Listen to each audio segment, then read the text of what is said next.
इस्लाम ने मना कर दिया है कुचली वाले जानवरों को। जो जानदार हैं उनमें तो पौधे भी शामिल हैं। पौधे जानदार नहीं हैं, उनको काट के खाना वो जानवरों की तरह। सर्दी में सर्दी से बचाव भी है, मतलब उनकी जो ऊन है, उनकी खालें हैं, वो जो है वो बहुत ज़्यादा यूज़फुल है तुम्हारे लिए। तुम उनको इस्तेमाल कर जो है वो छुपाओं में से उनको वज़न उठाते हैं, तुम्हारी सवारी तुम्हें लेके जाते हैं, तुम उनको खाते हो। ठीक है, ये इस्लाम ने इस इंसान को अल्लाह ताला ने दोनों से मुख्तलिफ बनाया। वो दोनों वाली चीज़ें इंसान के दांत सब्ज़ा खाने वाले भी हैं, इंसान के दांत गोश्त खाने वाले भी हैं। सीधे दांत भी अल्लाह ताला ने सामने दे दिए और साइड पे कुचली वाले दांत भी अल्लाह ने ग़ज़ा है वो हज़म कर सकता है। अगर अल्लाह ताला चाहता कि हम सिर्फ सब्ज़ियाँ खाएँ तो हमारा इंतज़ाम सिर्फ अल्लाह ताला वो वाला बनाते, लेकिन अल्लाह ताला ने हमारा इंतज़ाम ऐसा, कोई नहीं मरा गोश्त खा के, कुछ नहीं होता गोश्त खा के, मुसलमान सदियों से खाते हैं। अब हिंदुओं की किताब मनुस्मृति के बाब नंबर 5 और उसकी लाइन नंबर 30 है, जो शख्स इन जानवरों का गोश्त खाए जिनका गोश्त खाना चाहिए तो वो कोई बुरा काम नहीं करता। ये पैदा किए इसलिए कुर्बानी के लिए इनको हलाक करना दरअसल हलाक करना नहीं है, हलाक करना नहीं है। इस्लाम के मुताबिक नहीं मैं बता, हिंदुइज़्म के अंदर बता रहा हूँ। फिर अब ये वाला कल्चर इतना कैसे उठा, कैसे ये कल्चर इतना आम हो गया कि लोगों ने जो नॉन वेज और वेज की जो बिस्मिल्लाहि वस्सलातु वस्सलामु अला रसूलिल्लाह अम्मा बाद फ़अऊज़ु बिल्लाहि मिनश शैतानिर रजीम बिस्मिल्लाहिर रहमानिर रहीम। लफ्ज़ों को बेचता हूँ प्याले ख़रीद लो, लफ्ज़ों को बेचता हूँ प्याले ख़रीद लो, शब का सफ़र है कुछ तो उजाले ख़रीद लो, अमीर हाकिम का होगा ना मुझसे एहतराम, मेरी ज़ुबान के वास्ते ताले ख़रीद लो। आज जिस पॉइंट पे बात करने जा रहे हैं वो एक ऐसा सवाल है जो इस्लाम के ऊपर उठाया जाता है, और कुछ मज़हब जो हैं इस वक्त अपने आप को बहुत ज़्यादा सेंसिटिव और हसास और जो अमन पसंद कहलवाने वाले एक बनावटी मज़हब जो हैं, और ऊपर से अपने आप को बहुत ज़्यादा अमन पसंद और अच्छा साबित करने वाले, जबकि अंदर से वो ऐसे नहीं हैं, वो इस्लाम पर एतराज़ लगाते हैं। इस्लाम ने मुसलमान को गोश्त खोरी की इजाज़त क्यों दी? इस्लाम के अंदर एक ज़ालमाना तरीक़ा से जो जानवर ज़िबा करके उसको खाया जाता है, ये एक चीज़ जो है वो एक इंसान के लिए अमन वाली नहीं है। तो इंसान जो है उसको बहुत ज़्यादा इस मामले के अंदर जो है ना वो पुरअमन होना चाहिए। तो इस्लाम जो है वो क्यों इजाज़त दे रहा है कि जानवरों को मारा जाए, उन पे जुल्म किया जाए, फिर उनको इंसान खाए? तो इंसान जो है ना, हर इंसान को वो वेजिटेरियन होना चाहिए जो है ना। मुसलमान वो नॉन वेज क्यों है? ये सवाल मुसलमानों पर उठाया गया। या इसको ऐसे कह सकते हैं कि जानवर को हलाक करना एक ज़ालमाना फ़ेल है, फिर मुसलमान गोश्त क्यों खाते हैं? ये सवाल है। अब यहाँ पे इसको अच्छी तरह जो है ना वो बयान करने की मैं कोशिश करूँगा, जवाब को कुछ अकली दलाइल और कुछ नकली दलाइल के तहत। जो काफिर सवाल करता है, चूँकि वो कुरान को तो मानता है नहीं, तो उसको देने के लिए जो है ना वो अकली दलाइल जो हैं वो ज़्यादा बेस्ट रहते हैं। नकली दलाइल तो हमारे पास अल्हम्दुलिल्लाह कुरान और हदीस मौजूद है जो हमें अच्छे तरीके से गाइड करता है। अब बात यहाँ पर शुरू करते हैं कि सब्ज़ खोरी अब पूरी दुनिया में ना एक तहरीक बन गई है। तो उस तहरीक के तहत कुछ लोग जो हैं वो जानवरों के हकूक़ से जुड़ चुके हैं। वो जानवरों को बहुत ज़्यादा अच्छा समझना और उनको खाया ना जाए, उनको मारा ना जाए, इस हवाले से दरअसल लोग एक बहुत बड़ी तादाद गोश्त और दूसरी गैर नबाताती अशिया के बतौर इस्तेमाल जो है ख़ुराक इस्तेमाल को जानवरों के हकूक़ की ख़िलाफ़ वर्जी समझती है, जो एक बहुत बड़ी तहरीक बन चुकी है कि जानवरों को ना मारा जाए और ना खाया जाए। इस्लाम तमाम जानदारों से रहम और अच्छे सलूक की तलकीन करता है। इसके अंदर किसी का कोई जो डाउट नहीं है, शक नहीं है। वाज़ेह है, आप सल्लम की सीरत तय्यबा पढ़कर हर इंसान जान लेता है कि आप सल्लम ने किस अच्छे तरीके से रहम और सलूक करने की आप सल्लम ने तलकीन किया हमें जानवरों के साथ। इसके साथ ही इस्लाम ये भी कहता है कि अल्लाह ताला ने ज़मीन पर सब्ज़ा हैवानात इंसान के फ़ायदे के लिए पैदा किए। अब इंसान के फ़ायदा के लिए अल्लाह ताला कुरान में भी फरमाता है, तुम जो है वो छुपाओं में से उनको वज़न उठाते हैं, तुम्हारी सवारी तुम्हें लेके जाते हैं, तुम उनको खाते हो। ठीक है, ये इस्लाम ने इस चीज़ की मुसलमानों को इजाज़त दी। अब ये इंसान पर मुनहसर है कि वो हर वसीले को किस तरह अदल के साथ अल्लाह ताला की नेमत और अमानत के तौर पर इस्तेमाल करता है। अब हम इस दलील के दूसरे पहलुओं पर गौर करते हैं। यहाँ पे एक पॉइंट है, वो गौर से देखिएगा। पॉइंट है कि मुसलमान ख़ास सब्ज़ी खोर हो सकता है। तो मुसलमान अगर गोश्त बिल्कुल नहीं खा रहा तो ये उसके ऊपर गुनाह नहीं है। या वो समझे मैं नामुकम्मल मुसलमान हूँ अगर मैं गोश्त नहीं खा रहा। तो एक सही और सच्चा मुसलमान सिर्फ वेज खाने वाला भी मुसलमान हो सकता है और नॉन वेज खाने वाला भी मुसलमान बिल्कुल सही मुसलमान हो सकता है।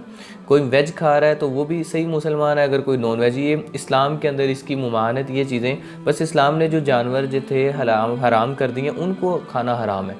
जो जानवर हराम, यहाँ पे असल में जानवरों के नहीं, यहाँ पे सिर्फ गोश्त खाने की जो है वो बात हो रही है। अब दूसरा पॉइंट इससे नेक्स्ट वाला, उस पर बात करते हैं। गोश्त खोरी की इजाज़त इस्लाम ने जो दी है वो कुरान की रूह से मुसलमानों को जो गोश्त है वो खाने की इजाज़त है। अल्लाह ताला फरमा रहे हैं सूरह नहल में आयत नंबर 16 में, अल्लाह ताला फरमाए वल अनआम खलक़हा, अल्लाह ताला ने मवेशी जो हैं वो बनाए हैं तुम्हारे लिए, लोगो तुम्हारे लिए अल्लाह ताला ने मवेशी बनाए हैं।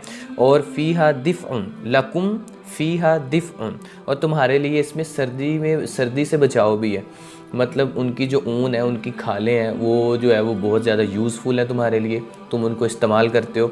उसके बाद अल्लाह ताला व मनाफ़िउ व मिन्हा ताकुलून, और तुम इनमें से बाज़ का गोश्त भी खाते हो, जो अल्लाह ताला ने तुम्हारे लिए हलाल किए हैं जानवर, उनका गोश्त भी तुम खाते हो। ये अल्लाह ताला यहाँ पे फरमा रहे हैं। और इसी तरह एक और सूरह मोमिनून में आयत नंबर 23 में अल्लाह ताला इरशाद फरमा रहे हैं व इन लकुम फ़िल अनआमि लइब्रा, और बिलाशुबा अल्लाह ताला फरमा रहे कोई शक नहीं है कि मवेशियों में तुम्हारे लिए ज़रूर इबरत है, यानी समान है तुम्हारे लिए। और हम तुम्हें इनसे पिलाते भी हैं। अल्लाह ताला फरमाते हैं नुस्की कुम मिम्मा फ़ी बुतूनिहा, हम तुम्हें पिलाते हैं जो इनके पेटों में, इससे मुराद दूध है। और इसी तरह अल्लाह ताला फरमाते हैं, यहाँ पे भी अल्लाह ताला ने आयत के फ़ीहा मनाफ़िउ वलकुम फ़ीहा मनाफ़िउ कसीरा व मिन्हा ताकुलून, यहाँ पे भी अल्लाह ताला फरमा रहे तुम्हारे लिए इनमें बेशुमार फ़ायदे हैं और इनमें से बाज़ ऐसे हैं जिनको तुम खाते हो, जिनका गोश्त तुम खाते हो। यहाँ पे भी अल्लाह ताला ने इजाज़त दी है गोश्त खाने की। अब गोश्त ग़ज़ाइयत और प्रोटीन से भरपूर है। अब ये ऐसी चीज़ें हैं जो इंसान के अंदर ख़ुद पैदा नहीं होती, इंसान को ज़रूरत होती है ऐसी चीज़ों को खाकर अपने जिस्म की जो जिस चीज़ की भी उसके अंदर कमी है उसको पूरा करने की ज़रूरत है। इसीलिए इस्लाम ने इस चीज़ की इजाज़त दी है। तो अगर इसको हम एक तहरीक के ज़रिए से, जो गैर मुस्लिम है उनके नज़रिए से देखते हैं कि वो कह रहे हैं कि जो जानवर बचाओ की एक तहरीक जो है वो चलनी चाहिए और इस्लाम जो है वो इजाज़त दे रहा है जानवरों को खाने की, तो ये एक बेरहमी है। यही चीज़ यहाँ पे डिफ़ाइन की जा रही है, बताया जा रहा है कि कोई जो है ना अल्लाह ताला जो है वो इस्लाम के अंदर बेरहमी जानवरों पर बरतना नहीं, ये इस इंसान के इस्तेमाल के लिए, इंसान के इस्तेमाल के लिए अल्लाह ने।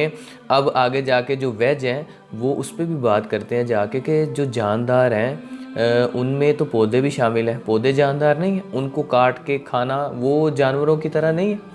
उस पे आगे जाके बहस करते हैं, इस पे भी बात करते हैं। अब गैर नबाताती खुराक यानी अंडा, मछली है, इसी तरह गोश्त, ये प्रोटीन का बहुत बड़ा ज़रिया है। इसमें हयातियाती तौर पर मुकम्मल प्रोटीन यानी ज़रूरी अमाइनो एसिड्स पाए जाते हैं जिन्हें जिस्म तैयार नहीं कर सकता, इसलिए ये खुराक के ज़रिए से ही लिए जाने चाहिए। गोश्त में फुलाद, विटामिन B1 और इसी के साथ नियासिन भी शामिल होता है।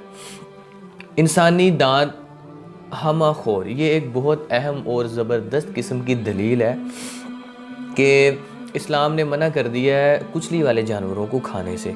कुचली वाले जानवर वो हैं जो खुद गोश्त खाते हैं, और कुचली वाले उनको इसलिए कहते हैं कि उनके जो ये वाले दांत हैं ना वो नुकीले होते हैं।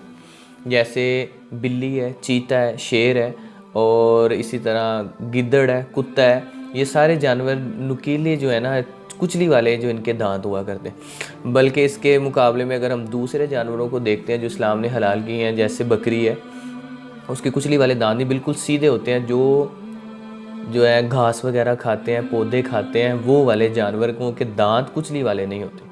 तो पता चला कि कुछ जानदार ऐसे हैं जो सब्ज़ा वगैरह खाते हैं तो वो कुचली वाले दांत नहीं, उनके दांत सीधे हैं। और कुछ जानवर अल्लाह ताला ने बनाए हैं जो अब इन्हज़ाम जो है ना उसके ऊपर भी आगे जाके बात करेंगे कि इनका इन्हज़ाम अल्लाह ताला ने इस तरह बनाया है। जो कुचली वाला जानवर है वो गोश्त खा रहा है तो उसका जिस्म का इन्हज़ाम गोश्त वाला है। इस पे आगे जाके अगर आप सब्ज़ी खोर जानवरों यानी गायें, भेड़, बकरी वगैरह के दांतों का मुशाहदा करते हैं तो ये कुचली वाले जानवर हैं, जैसा कि पहले बात हो चुकी। लेकिन इंसान को अल्लाह ताला ने दोनों से मुख्तलिफ बनाया, वो दोनों वाली चीज़ें इंसान के दांत सब्ज़ा खाने वाले भी हैं, इंसान के दांत गोश्त खाने वाले भी हैं। सीधे दांत भी अल्लाह ताला ने सामने दे दिए हैं और साइड पे कुचली वाले दांत भी अल्लाह ने दे दिए हैं। ये इस चीज़ की दलील है कि इंसान को इजाज़त है वो सब्ज़ा भी खा सकता है, वो वेज भी खा सकता है, वो नॉन वेज भी खा सकता है। इसके ऊपर कोई एतराज़ जो है वो दूसरा नहीं लगा सकता। और जो जानवर हैं वो अल्लाह ताला ने बनाए ही इंसान के लिए, मुसख्खर कर दिए इंसान के लिए। तो इंसान के लिए जो मुसख्खर, ये हमारा इस्लाम कह रहा है कि अल्लाह ताला ने जानवरों को आपके लिए मुसख्खर कर दिया। अल्लाह ताला ने, वो आपके इस्तेमाल की चीज़ें हैं, तुम उनसे फ़ायदा लेते हो, तुम उनका दूध पीते हो, तुम सर्दी से बचाव करते हो, उनकी खालें पहनकर, जैकेट लेदर के जूते पहनकर, और पैंट्स तक जो है वो लेदर की बनना है, और बहुत सारी चीज़ें हैं जो लेदर से बनती हैं, हमारे इस्तेमाल की जो चीज़ें हैं। और इसी तरह इंसान के जो अल्लाह ताला ने दांत बनाए हैं वो कुचली वाले भी हैं और दूसरे भी हैं, दोनों शामिल हैं। इससे वाज़ेह पता चलता है कि इंसान गोश्त भी खा सकता है और इंसान सब्ज़ा भी खा सकता है, इसके अंदर किसी चीज़ की भी ममानत नहीं है। अब बात कर लेते हैं इन्हज़ाम के ऊपर। चरिंद का निज़ाम इन्हज़ाम है, सिर्फ पत्तों वाली खुराक हज़म कर सकता है। और जो कुचली वाले जानवर हैं जिनके दांत हैं नुकीले होते हैं, वो उनका इन्हज़ाम अल्लाह ने ऐसा बनाया है, वो सिर्फ गोश्त ही खाते हैं और उनका इन्हज़ाम जो है वो गोश्त ही जो है वो हज़म कर सकता है। लेकिन इंसान का इन्हज़ाम सब्ज़ियों और गोश्त दोनों किस्म के जो ग़ज़ा है वो हज़म कर सकता है। अगर अल्लाह ताला चाहता कि हम सिर्फ सब्ज़ियाँ खाएँ तो हमारा इन्हज़ाम सिर्फ अल्लाह ताला वो वाला बनाते, लेकिन अल्लाह ताला ने हमारा इन्हज़ाम ऐसा, कोई नहीं मरा गोश्त खा के, कुछ नहीं होता गोश्त खा के, मुसलमान सदियों से खाते आ रहे हैं। तो जब मुसलमान को खा के कुछ भी नहीं हो रहा, ना गोश्त खा के कुछ हो रहा है, ना सब्ज़ियाँ कुछ खा के कुछ हो रहा है, तो इससे पता चलता है कि इंसान जो है उसका इन्हज़ाम जो है वो गोश्त वाला भी है और सब्ज़ी वाला भी है। वेज भी खा सकता है, वो नॉन वेज भी खा सकता है। अब ये जो हिंदुइज़्म है, इनके अंदर देखते हैं, बात करते हैं क्या इनकी शरीयत, इनकी जो मजहबी किताबें हैं वो इनको क्या बताती हैं, मना करती हैं या इजाज़त देती हैं। हिंदुओं की मजहबी किताब में गोश्त खोरी की इजाज़त है। वो किस तरह? बहुत से हिंदू ऐसे हैं जो सख्ती से गोश्त खाने के पाबंद हैं। अच्छा, बहुत से हिंदू ऐसे हैं जो सख्ती से सब्ज़ी खाने के पाबंद हैं और वो गोश्त को बिल्कुल भी मुंह नहीं लगाते, वो कहते हैं हम नॉन वेज है। इनका ख्याल ये है इन बात के, इनके मज़हब के ख़िलाफ़ है वो गैर नबाताती खुराक यानी गोश्त वगैरह इस्तेमाल करें, लेकिन हकीकत जो असल बात यह है वो हिंदुओं की मजहबी किताबें अपने पैरोकार को गोश्त खाने की इजाज़त देती हैं। कहाँ पे? इनमें लिखा है हिंदुओं ऋषि और मुना बुज़ुर्ग और आलम गोश्त खाया करते थे इनके। अब हिंदुओं की किताब मनुस्मृति के बाब नंबर 5 और उसकी लाइन नंबर 30 है, जो शख्स इन जानवरों का गोश्त खाए जिनका गोश्त खाना चाहिए तो वो कोई बुरा काम नहीं करता। अब ये भी मैंने हवाला दिया हिंदू की किताब मनुस्मृति और बाब नंबर 5 की 30वीं सतर है ये। और इसी तरह मनुस्मृति ही के बाब नंबर 5 की जो है सतर है वो सतर नंबर है 31वीं में लिखा है कि कुर्बानी का गोश्त खाना सही है क्योंकि यही देवताओं का रवायती तरीका है। और इसी किताब की ही जो है वो बाब नंबर 5 और जो लाइन नंबर है 70 है वो है 40 और 39। इसके अंदर मनुस्मृति है ये भी कि खुदा ने खुद ही कुर्बान किए जाने वाले जानवर कुर्बानी के लिए पैदा किए, इसलिए कुर्बानी के लिए इनको हलाक करना दरअसल हलाक करना नहीं है, हलाक करना नहीं है। इस्लाम के मुताबिक नहीं मैं बता, हिंदुइज़्म के अंदर बता रहा हूँ।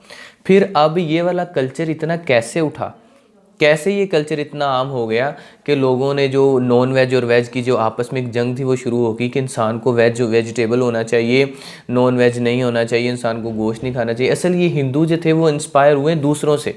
जब इन्होंने ये तहरीक उठती देखी कि जानवरों के हक़ में जो तहरीक लोग चला रहे हैं, जो कहते हैं कि जानवरों को बिल्कुल नहीं खाना चाहिए, उनसे इंस्पायर हुए और उन्होंने ये उनकी ज़ुबान जो है वो बोलनी शुरू कर दी। हालांकि इनका मज़हब इजाज़त दे रहा है गोश्त खाने की।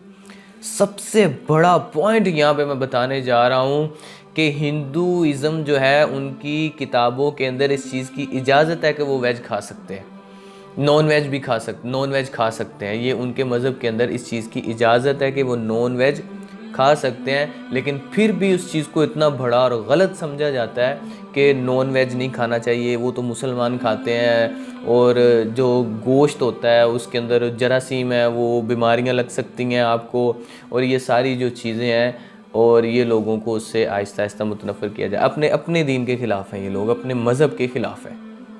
आगे चल के इसके ऊपर तफसील से और बात कर लेते हैं कि हिंदू दूसरे मज़हब से मुतासर हुआ है, इसके अंदर तो कोई शक नहीं है, क्योंकि उनके अपनी मजहबी किताब में गोश्त खाने की इजाज़त है। पौधे भी ज़िंदगी रखते हैं, इस चीज़ से कभी इनकार नहीं किया जा सकता, बिल्कुल वाज़ेह है। तो कुछ मज़हब ने सब्ज़ियों और दालों को मुकम्मल ग़ज़ा के तौर पर अपना लिया, क्योंकि वो जानदारों के मारने के यकसर ख़िलाफ़ है, बहुत ज़्यादा। अगर इंसान किसी जानदार को हलाक किए बगैर ज़िंदा रह सकता है तो मैं ऐसे तर्ज़ ज़िंदगी इख्तियार करने वाला पहला शख्स हूँ। लेकिन बात दरअसल यूँ नहीं, माजी में लोग समझते थे कि पौधे बेजान हैं, लेकिन आज ये एक मारूफ़ आलमगीर हकीकत है कि पौधे भी ज़िंदगी रखते हैं। इसलिए अब इनके इस बात में कोई वज़न नहीं कि खालिस सब्ज़ी खोर होते हुए किसी जानदार को हलाक नहीं करते। अब जानदार पौधे भी हैं, अगर आप जानवरों को हलाक करके खा रहे हैं तो जानदारों में तो पौधे भी आ रहे हैं, तो पौधों को भी आप काट के खा ही रहे हैं ना। तो सब्ज़ियों को काटना भी तो जानदारों को हलाक करना है, और पौधे भी तकलीफ़ महसूस करते हैं। अब यहाँ पे इस चीज़ पे बात कर लेते हैं कि सब्ज़ी खोर ये दलील देते हैं कि पौधे तकलीफ़ महसूस नहीं करते, अगरचे वो जानदार हैं, तो इसलिए पौधों को ख़त्म करने का जुर्म जानवरों को ख़त्म करने से कम तर जुर्म है। ये मुनाजरे की बातें हैं जो उनसे हुआ, और लेकिन आज साइंस हमें बताती है कि पौधे भी तकलीफ़ महसूस करते हैं। वो किस तरह? ताहम इनकी चीखों पुकार इंसान नहीं सुन सकता। इसकी वजह यह कि इंसान के कान इनकी आवाज़ों को सुन ही नहीं सकते। ये साइंस ने आज ये चीज़ें डिक्लेयर की हैं कि जो समात की हदूद 20 हर्ट्ज़ पर 20,000 हर्ट्ज़ से बाहर हो और कोई आवाज़ इस रेंज से ज़्यादा हो या कम हो तो इंसान का कान इसकी समात में नहीं आते, इसके कान जो इंसान की समात में नहीं आती। इसी तरह कुत्ते 40,000 हर्ट्ज़ की आवाज़ सुन सकते हैं, लिहाजा ऐसी आवाज़ें जिनका ताद्दुद इनकी 20,000 फ्रिक्वेंसी जो है से ज़्यादा और 40,000 फ्रिक्वेंसी से कम हो, उन्हें सिर्फ कुत्ते सुन सकते हैं, इंसान नहीं। कुत्ते अपने आका की सीटी की आवाज़ पहचान लेते हैं, हालांकि सीटी तो एक जैसी होती सबकी। और इसकी तरफ चले आते हैं, एक अमेरिकी किसान ने तहकीक की और इसने ऐसा आला ईजाद किया जो पौधों की चीखों पुकार को इस तरह तब्दील कर सकता हो कि इंसान सुन सके। इसके ज़रिए वो फ़ौरन ये महसूस करने के काबिल हो गया कि पौधा कब पानी के लिए चीख रहा था। तो ये जो साइंस ने ये चीज़ें निकाली हैं और इसके अंदर बहुत ज़्यादा जिद्दत आई है, इससे पता चलता है कि जानदार भी, पौधे जानदार भी हैं और पौधे तकलीफ़ महसूस करते हैं और पौधे जो हैं वो चीखें भी मारते हैं।